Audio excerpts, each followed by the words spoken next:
compliance with state and federal regulations, all testing candidates in the Aperture Science Extended Relaxation Center must be revived periodically for a mandatory physical and mental wellness exercise. You will hear a buzzer. When you hear the buzzer, look up at the ceiling. Good. You will hear a buzzer. When you hear the buzzer, look down at the floor. Good. This completes the gymnastic portion of your mandatory physical and mental wellness exercise. There is a framed painting on the wall. Please go stand in front of it. This is art. You will hear a buzzer. When you hear the buzzer, stare at the art.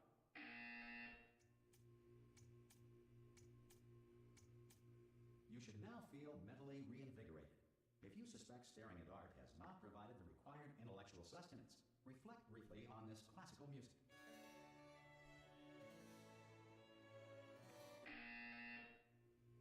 Good. Now please return to your bed.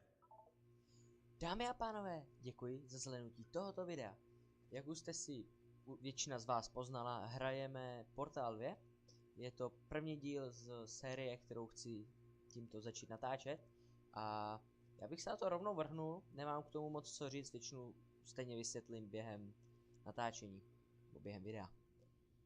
Tak. Jinak nechci moc mluvit do dialogu, protože... You have been in suspension for 9999999. This courtesy call is to inform you that all test subjects should vacate the enrichment center immediately.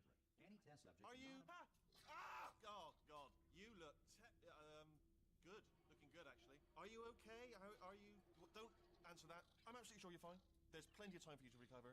Just take it slow. Please prepare for emergency evacuation. Stay calm. Stay calm. Prepare. That's all I'm saying. Prepare. It's all fine. All right. Don't move. I'm gonna get us out of here. Oh, you might want to hang on to something. Word of advice. Up to you.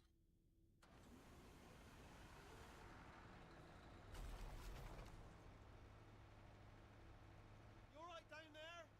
Can you hear me? Hello?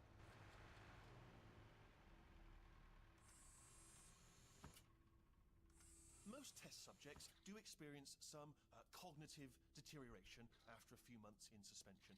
Now, you've been under for quite a lot longer, and it's not out of the question that you might have a very minor case of serious brain damage. But don't be alarmed, all right? Although if you do feel alarmed, try to hold on to that feeling, because that is the proper reaction to being told that you've got brain damage. Do you understand what I'm saying at all? Does any of this make any sense? Just tell me, just say yes. Okay, what you're doing there is jumping. You just jumped. But never mind. Say apple. Apple. Okay, you know what? That's close enough. Just hold tight. All reactor core safeguards are now non-functional. Please prepare for reactor core meltdown. Okay, look, I wasn't going to mention this to you, but I'm in pretty hot water here. How you doing down there? You still holding on? The reserve power ran out, so of course the whole relaxation centre stops waking up the bloody test subjects. Hold on, this is a bit tricky. And of course, nobody tells me anything. No, why should you tell me anything? Why should I be kept informed? You know, about the life functions of the 10,000 bloody test subjects I'm supposed to be in charge of. Why? It's close. Can you see? Am I gonna make it through? Have I got enough space? Just gotta get through here. Okay, I just gotta concentrate. And whose fault do you think it's going to be when the management comes down here and finds 10,000 flipping vegetables? Alright, so no, I hit that one. I hit that one.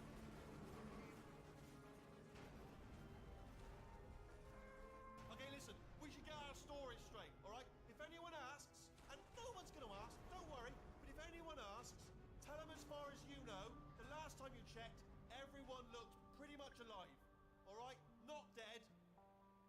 Okay, almost there. On the other side of that wall is one of the old testing tracks. There's a piece of equipment in there that we're going to need to get out of here. I think this is a docking station. Get ready.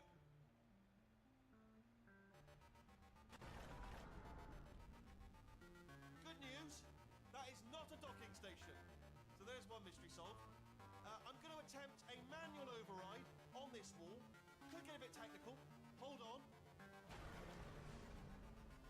Almost there. Remember, you're looking for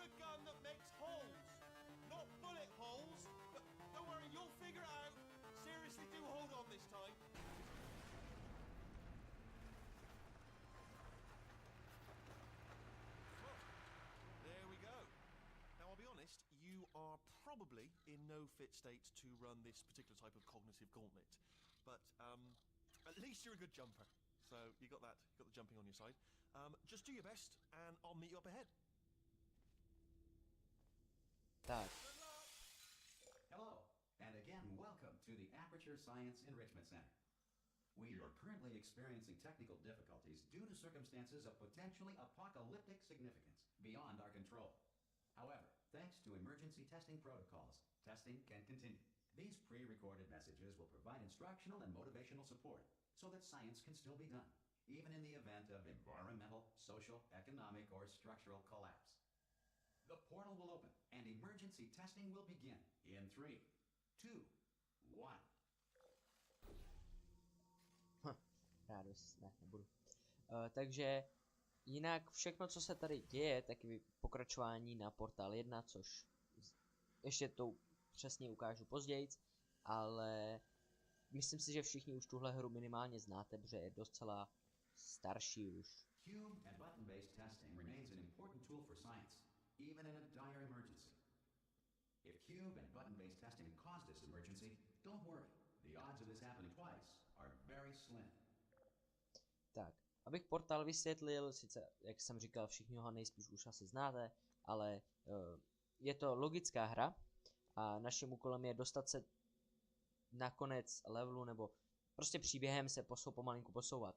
Takže tady na to je zrovna tlačítko, na který se dá stoupnout a tím aktivujeme dveře a kostka aktivuje zase tlačítko, takže takhle, abychom se dostali dál. Please note the incandescent particle field across the exit. This Aperture Science Material Emancipation Grill will vaporize any unauthorized equipment that passes through it. Tak. Jinak tady ty místnosti, to je všechno, dá se říct tutoriál, myslím si, že takový první 2 díly budou tutoriál spíš, ale já to jedu, protože to je příběh, tak to jedu od začátku až úplně do konce. Všimněte si tohohle loga, z toho se mi strašně líbí na portálu, že se v každém dílu, nebo ne v každém dílu, ale bude se měnit v čase, takže si ho povšimněte a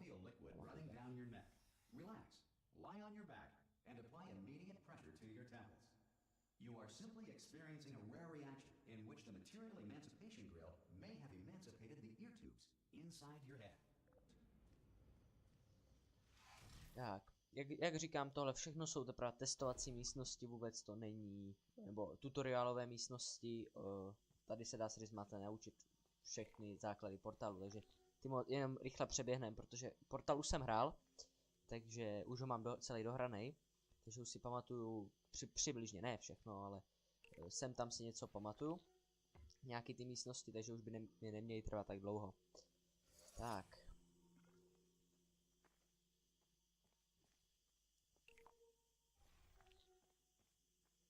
Přemýšlím, jak se... Good. Because of the technical difficulties we are currently experiencing, your test environment is unsupervised. Before re-entering a relaxation vault at the conclusion of testing, please take a moment to write down the results of your test. An Aperture Science Reintegration Associate will revive you for an interview when society has been rebuilt. Tak jak říkám ještě jednou, povšimněte si toho loga, jak vypadá teď a jak se bude časem měnit. Ale to vše až v příběhu dál. If the Earth is currently governed by a manner of animal king, sentient cloud, or other governing body that either refuses to or is incapable of listening to reason. Jak ještě další věc, která se mi líbí, jsou tady ty panely, které většinou zobrazují takové vtipné scénky, nebo aspoň podle mě jsou některý z nich vtipný, i když podle každého vkusu. Tak. Hey, you made it. There should be a portal device on that podium over there. I can't see it though. Maybe it fell off. Do you want to go and have a quick look? Ne, nechci se tam jít podívat. Nevypadá to úplně stabilně. Hello? Can you see the portal gun? Also, are you alive? That's important. Should have asked that first. Do you know what I'm going to do? I'm going to work on the assumption that you're still alive, and I'm still waiting for you up ahead. I'll wait 1 hour, then I'll come back, and assuming I can locate your dead body, I'll bury you. All right?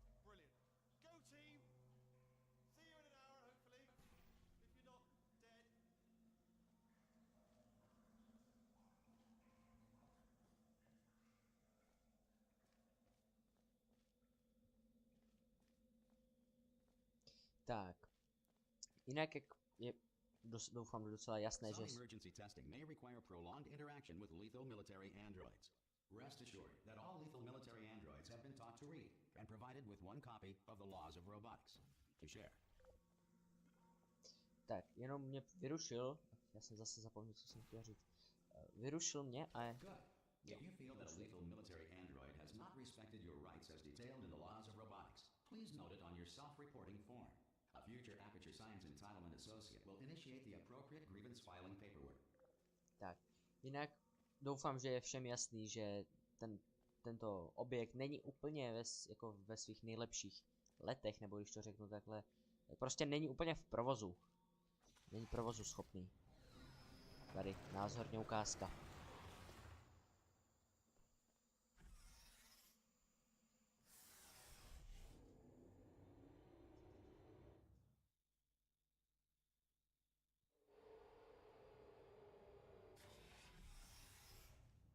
This next test is very dangerous. To help you remain tranquil in the face of almost certain death, smooth jazz will be deployed in 3, 2, 1.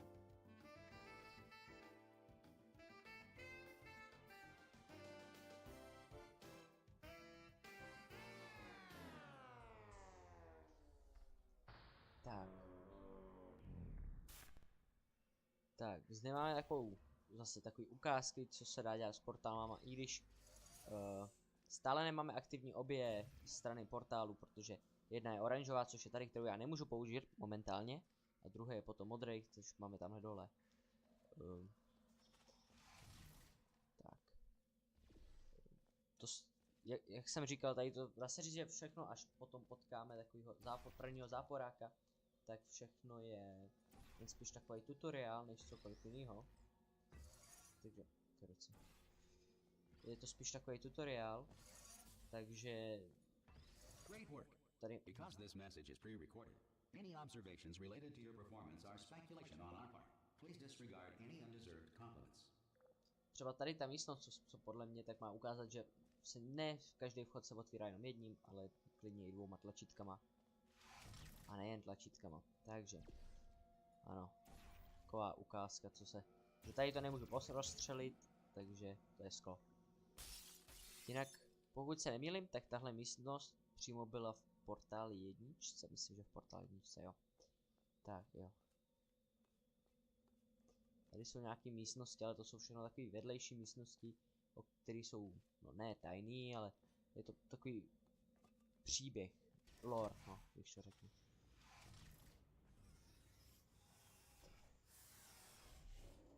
Jinak docela je překvapující, že i když ten celý objekt, jak je vidět, tak není úplně funkční, že ty výtahy docela fungují. Jakože není to úplně nejlepší, ale dá se jima projet, což docela zázrak. If the Enrichment Center is currently being bombarded with fireballs, meteorites, or other objects from space, please avoid unsheltered testing areas wherever a lack of shelter from space debris does not appear to be a deliberate part of the test. Tak. Tahle místnost je taková už ne pokročilá, ale taková... Tady už začíná... Počkej, jo, tlačítko. Tady. Tady už začíná pomalinku se ukazovat, že to nebude jen tak jednoduchý, ale stále to není ještě nic těžkého. Tak, tady to je další nový prvek, který tady je prostě schody, pak jsou tady různé výtahy. Už tady to takový... Počkejte, já to mám tamhle. Tady. Jo, do vody se jenom nesmí padat, protože samozřejmě... Jo, ono už je tady dole. Do vody se nesmí padat, protože ono to snad ani není voda, myslím, že to jsou nějaké chemikálie či co. Takže, tak. Well done. The Enrichment Center reminds you that although circumstances may appear bleak, you are not alone. All Aperture Science personality constructs will remain functional in apocalyptic, low-power environments of as few as 1.1 volts. Tak. Jinak mám u toho české titulky, aby v tomu dá se říct rozuměl, nebo dá se říct, aby tomu rozuměl doopravdy každý, takže české titulky mám k tomu daný. This next test applies the principles of momentum to movement through portals. If the laws of physics no longer apply in the future, God help you. Tak. Tak a tady na tu už místnost bude stále, jo. Tady máme takhle portál, tady máme, ne, kostku, jo, to se máme dostat tam. Takže tady, jak sám, nebo jak říkal, tady to je, aby nám ukázali, jak fungují tady ty zákony. Jo, to se mi tady s tím k ruci.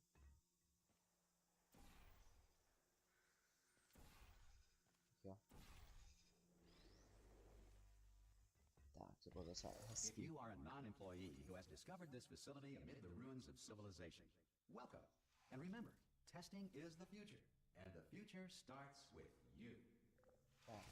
A já si myslím, že natáčím už docela dlouho, takže zde se s váma rozloučím a sejdem se u příštího dílu, kde už se snad dostaneme ke konci první kapitoly a tam začne teprve, tam bude vlastně dá se říct konec tutoriálu. Takže já vám děkuji ještě jednou za zhlídnutí a u příštího videa.